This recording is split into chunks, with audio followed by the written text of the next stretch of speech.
Testing, 1, 2. First live stream I've done sitting down in a while. You guys know I've been on the run, kind of on the move quite a bit.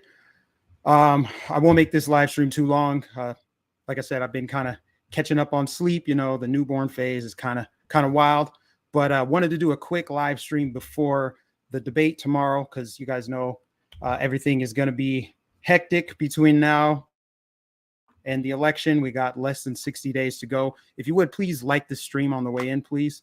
Like if you're new, subscribe, hit the notification so you don't miss a stream or video going forward. I would like to get out and do some more man on the street videos. So be on the lookout for that. That's going to be coming in the near future. Hopefully it'll be like Trump rallies, but honestly, even a Kamala Harris event, I want to go out and talk to the people. That's one of my strengths. So I want to lean into it. So just be on the lookout for that. I'll be working towards that in the next couple of weeks. And honestly, I'll try to do more sit down live streams like this here. So yeah, if you guys would just give it a thumbs up on your way in. Okay. Give it a like. And we got quite a few people watching already. Let's go ahead and get started, guys. Things are pretty crazy. And please let me know if you can't hear the audio. I think I made it work. I tested it out. But it's been a while since I've done this, so hopefully it works. But let me know if you guys cannot hear it.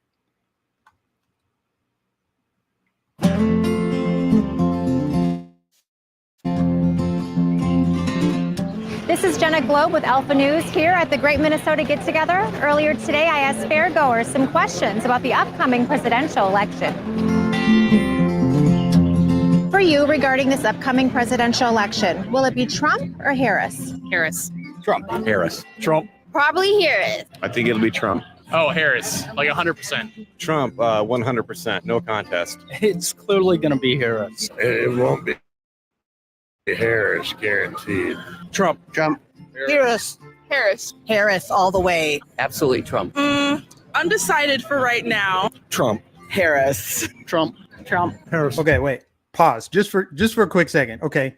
You notice how the one chick is like, I'm undecided right now. It baffles the mind how people are still undecided. The candidates could not be more different. There could not be a sharper contrast between the two candidates. That just blows my mind. So yeah, anyway, we'll continue. I want you guys to hear how ridiculous this is. Now, you've heard how many people have said Harris. And someone was like, Harris, absolutely, without a doubt. Just listen to this next part. This is pretty crazy. Harris. I haven't decided yet. Harris. Trump for sure. Harris. I would never vote for Donald Trump. Harris. It's going to be Harris. Harris, of course. It's Harris for me. Trump. That would be Harris. I'm personally on the fence. What is the number one issue for you when you go to the voting booth?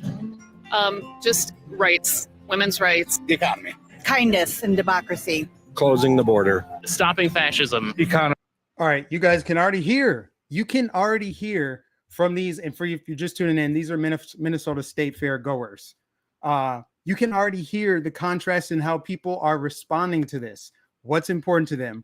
Oh, democracy and kindness. Kindness? Really? What policy is that? Kindness is what's important to me. That's just, we could not be further apart on this. Kindness, democracy. It's all about the hopes and the vibes and just vague statements, platitudes. That's it. Everyone else, I guarantee you this, every single Trump supporter could name a list of specific reasons why they're voting for him. With Kamala, not so much. But this next part is what I want you guys to hear.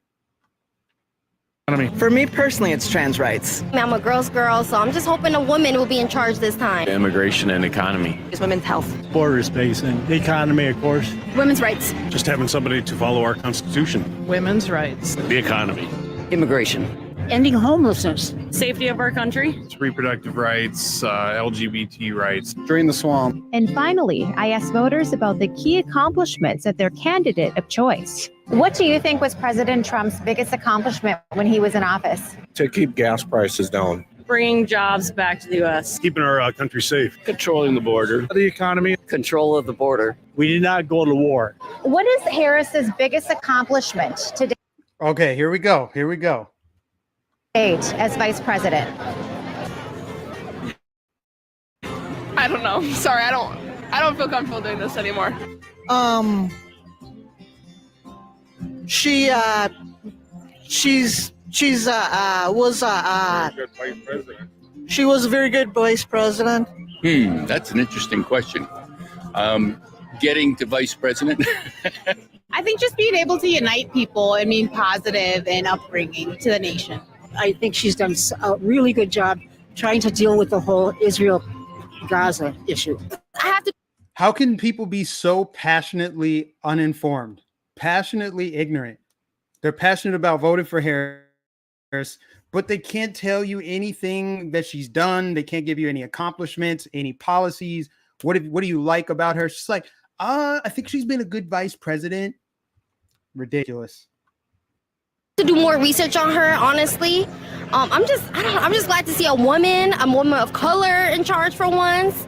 That's it. Just breaking glass ceiling for women. I haven't followed her political career that closely over the past 4 years, so I'm going to take a pass on that one. And that's the guy that passionately said, oh, Kamala Harris, without a doubt. But he's like, I actually haven't even followed her. I don't know anything about her, but I feel very passionate about voting for her. Oh, that's a good one. I don't know. I don't want to do that. I'm looking forward to it being November 7th, just so it's done and we know. From the Minnesota State Fair, this is Jenna Glow. Oh, you guys, what are we going to do? This is half of the country, more or less. Half of the country is completely clueless about the policies, anything. They can't name anything of substance when it comes to this candidate that was installed, but that's a whole nother issue. It baffles the mind. They can't say anything that she's done, why they're voting for her. And here's my thing. I feel like there's a handful of different categories of people that are voting for Kamala, right? There's a handful of people, different categories. All right. You've got your people who just hate Trump. They hate Trump, so they're voting for whoever, right? Because they hate Trump. They have Trump derangement syndrome. So that's one category of Kamala voter. There's another category that I would just say they're partisan, right? Vote blue no matter who, Democrats no matter what. Then there's people who vote based on policy that are on the left. They agree with the policy. They agree with her far left positions. So that's another category. But the vast majority of people that are going to vote for Kamala Harris in this election, and this is who she's campaigning to, by the way, are uninformed people of lower IQ, people that are uninformed. They're either uninformed or they're misinformed. People that are going to believe what the media tells them, think that, oh, she is actually campaigning from the outside. These are the people that are easily controlled, easily manipulated. They went from Bidenomics is working to Kamala's going to fix the economy. That's where we are in the country. So I saw that video the other day because the state fair in Minnesota just ended, Labor Day, and this video came out, and I just saw it, and I was like, man, I gotta share it with people what exactly is going on, because her entire campaign hinges on people not knowing who she is, not knowing a damn thing about her. Which is funny because now when you go to her website, look at this. She's got policies on there now, guys. After how long she's been in the race since, when did Biden drop out? Like late July, somewhere around there. It was July. And then she became the nominee, the de facto nominee after that. So that's more than a month before there's been any policies listed. It's all just been the media doing the heavy lifting, telling you how she's bringing back joy, like Mal brought joy, right? Just she's bringing all the vibes, all the positives. She's so brat, a new way forward. That was all that they had to go on, and people were enthusiastic about that. So all those people you just saw at the state fair didn't know a single one of her policies and have committed to voting for her. So now the policies are actually on her website, still super vague, build an opportunity economy and lower costs for families. So she has made it clear she wants to do what she calls price gauging controls, right? She wants to control prices. So she's listing that policy out. Take on bad actors is what she says, bring down costs, because her entire presidency, her entire campaign is dependent on people not knowing anything about her or being too dumb to see what is going on in front of them, to see costs are going up. It's not because these companies, these grocery stores are price gouging. It's just not true. But she wants people to believe that. Provide a pathway to the middle class. And then also what she's got here, a big fat lie right here in the red. Trump's Project 2025 agenda, going back to how they depend on people's ignorance, lack of information, low information, and people who are just low IQ. Trump's 2025 Project 2025 agenda, that's not Trump's agenda.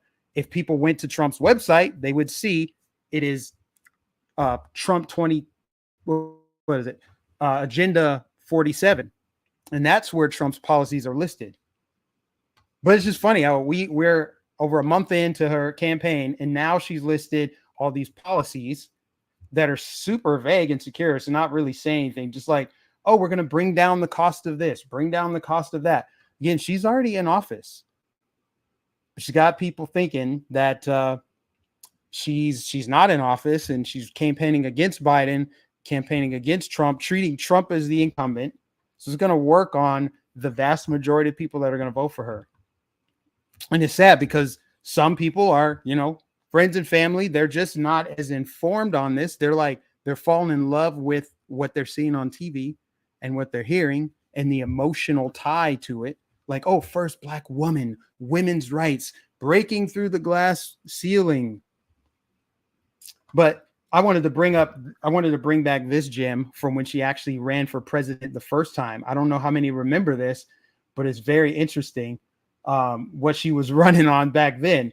If people think that, oh, it's just the right throwing out communists, they're fear-mongering about Kamala's communism. This right here is her. This is from when she was running for president. Actually, this came out when she was running for vice president, or when she was, when Biden was running. And she released this propaganda video. Do y'all remember this one? Let's see if I can get the volume on it. I don't know why it's not working. I had it working earlier. Equity. Here we go.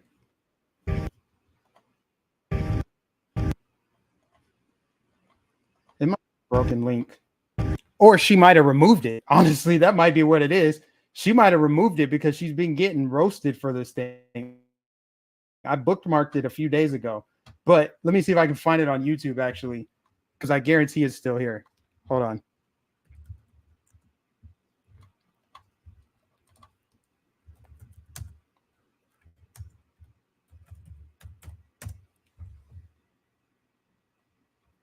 Of course, it's hard to find anything on YouTube because they don't want it they don't want it being shown. But anyway, it was this little like propaganda animated thing where she basically talked about equality of outcome, and she's putting it all right out there what she believes in, that we should all end up at the same place. That sounds pretty damn communist to me. Yeah, the media cannot be played. That's ridiculous. I really want you guys to see it if you haven't seen it. There's a big difference between equality and equity. Come on. Oh man. It's starting to play. I think there's just a glitch with Twitter. Anyway, you guys get the message. That's what Kamala is really about. She's trying to be low-key communist, but anybody that is paying attention knows that she is actually proudly communist. And so is her running mate, Tim Walz, who said, one person's socialism is another person's neighborliness. I mean, they're putting it all out there. The choice this election cycle could not be more clear. And yet you still have a lot of people that are undecided. I mean, that's all I really wanted to talk about. I'm looking forward to the debate tomorrow. I think Trump's going to wipe the floor with her. No problem. I mean, Trump is in a position right now where he can only lose ground, right? I feel like he's got the momentum. He's in the driver's seat right now, so he could only lose ground at this point. So he just needs to, stay the course, stay on message. It's actually a good thing that his mic is going to be muted, because we all know that she wants to have her like sassy black woman moment where she says something like, I'm speaking. That's what she wanted, right? Is for him to be unhinged off the mic with the mic unmuted and speaking out of turn. None of that's going to happen. So now I feel like we could just sit back and kind of watch it all go down. We'll see. Other news, I guess there's a lot of course, Colorado's got issues with Venezuelans, the migrants up there, the gangs taking over the streets. It's getting pretty wild. You got so many people going the distance to defend that, saying, oh, they're not taking over buildings. Can we talk about why are they here in the first place? Why are Venezuelan gangs in the country in the first place? Whether or not they're taking over apartment buildings isn't even the point. The point is we have people here that are not supposed to be here. They're violent. They're causing harm to the community, making the community unsafe. And people are fed up with it. And you have the media trying to cover it up. You have politicians trying to cover it up. You have leftists trying to defend it. And then I guess the other crazy story that I've seen in the past couple of days is Haitian immigrants in Ohio. I hadn't looked at the story over the weekend, but it looks like they are I saw a video of them like cooking cats on the stove. I mean, this is crazy. I don't know if it's this video I'm about to show you is actually a real video. I just want to know, is it in the United States or not? I don't know where the guy put it, but it was somebody cooking a cat on the stove. Here it is. Like what is this?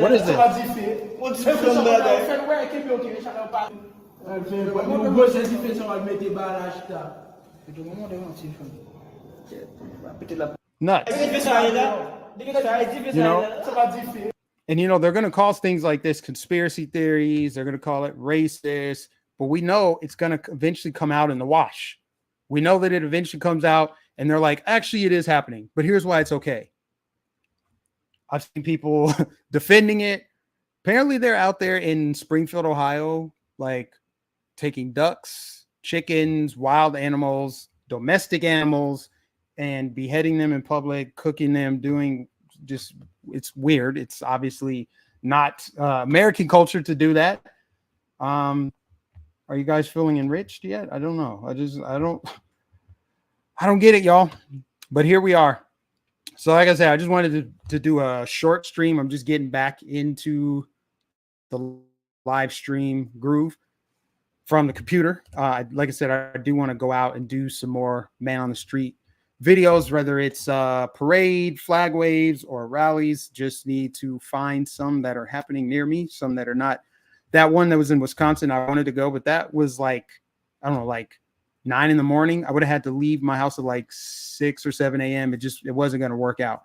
But I really do think that Trump is going to hold at least 1 to 3 more rallies in this part of the country, and I will do my best to make it to there, because from what I can tell, I don't see anybody else covering live or rallies outside of the rallies. Of course, you got Right Side out there. You've got Newsmax. You got some other networks that are kind of covering it. But my goal is to just show like the actual line, the length of the line, how many people are there, interview people, really just get a feel for the crowd. So if there's any that are in Wisconsin, Minnesota, I will be going to them unless it's like, again, super early. That one on Saturday this past week was like 1 o'clock in the afternoon, earlier than he normally does them. So it just wasn't going to work for me then. But the majority of them, I think, are at like 7 p.m., which means the rally, the line is like 2 o'clock outside. That's like the best time to do it. So anyways, guys, that's it. Just wanted to show you how crazy everything is with people who are going to vote for Kamala. Completely devoid of facts, completely void of any policy, anything concrete and of substance. Is all about emotion and how she relies on that. She cannot get elected without people being completely naive to who she is. And that's just the reality. Meanwhile, Trump is an open book. What is there that people don't know about him? That's why these little slanders that they try, like, oh, he's a felon. It's not even working. It just backfires. Everybody knows everything about him, and it's all listed on his website. He'll go anywhere and talk to anybody. She won't do it. She's still hiding from the media. She's going to do this debate as an obligation. She's kind of being forced to do it. Otherwise, she wouldn't do it. She's not going to do more than one. So that's what it is. I just wanted to show that, put that out there. If you guys would, please like this stream if you haven't already. Give it a thumbs up. Share on social media. If you're new, subscribe, hit the bell notification. I will probably do a post-debate stream as well. Tomorrow's Tuesday, so I will probably do one Wednesday, maybe Thursday. It just depends on how the week goes. Like I said, I got a newborn and a 3-year-old, and that's a wild combination. But I would like to do another live stream after this debate. So stay tuned for that, guys. I appreciate you tuning in today. Give it a thumbs up if you haven't already. I'll catch you in the next stream.